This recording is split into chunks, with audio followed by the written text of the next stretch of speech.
Steele had a very different view. There was cause to believe that a leading candidate for President of the United States was under the sway of Russia, he told Simpson. He explained the importance of sexual compromat in espionage and Russia's long history of using the practice against Western officials. He'd spent much of his career dealing with the issue. Both the U.S. and U.K. governments, he said, invest huge sums to vet high government officials to assure they're not harboring any dark secrets, sexual or otherwise, that would render them susceptible to blackmail. The alleged Trump tape Steele had heard about was exactly the sort of blackmail material that counterintelligence officials feared. This was above Fusion's pay grade, they agreed. Steele was the national security professional. Simpson and Fritsch were former journalists. Besides, these were Steele's findings, not Fusion's, so it made sense for Steele to escalate the matter if he felt the need to. Simpson told Steele he wouldn't object. Fritsch agreed. The reasoning went like this.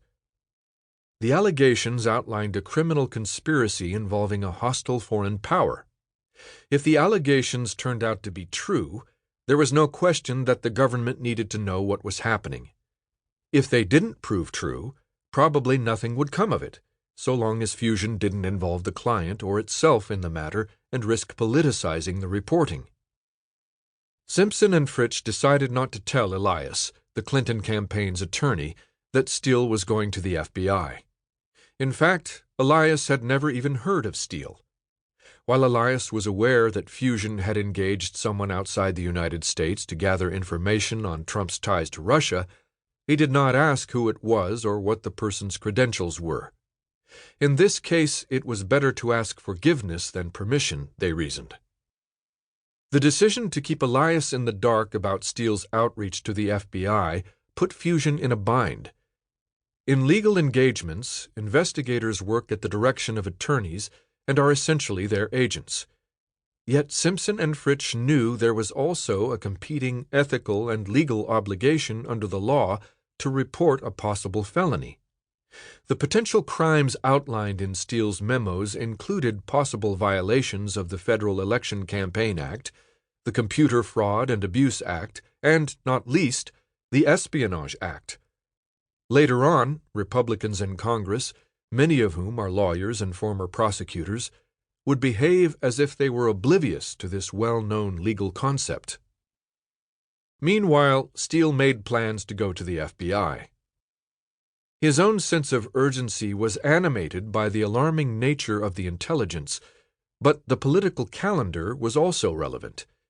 This was the end of June, and the Republican National Convention was a couple of weeks away. Once confirmed as the nominee, Trump would become eligible to receive a national security briefing from the intelligence community.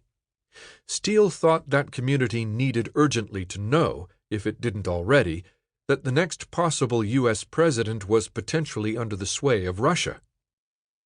In what had by then become a persistent, unsettling pattern, the newspaper headlines reinforced Steele's deep concerns. On June 17th, Putin told the St. Petersburg International Economic Forum that he would welcome a Trump presidency, saying Trump was ready to fully restore Russian-American relations. 3 days later, Trump fired campaign manager Corey Lewandowski and handed over his duties to Manafort, who had already assumed the role of campaign chairman and chief strategist on May 19th. On June 25th, a hacker named Guccifer 2.0, strongly suspected of being tied to Russia, published thousands of emails stolen from the DNC. In Washington, Simpson and Fritsch agreed they had to keep going, and Steele needed to keep working his sources, regardless of what he did with the FBI. Understanding the quality of those sources was Fusion's first order of business. Steele believed he had enough to go to law enforcement, but Fusion knew that the minute they shared Steele's explosive reports with Elias, even verbally, they would get a lot of questions they might not be able to answer, at least right then. If they were going to share this field intelligence, they wanted to understand as best they could why Steele found it so credible. Simpson and Fritsch pressed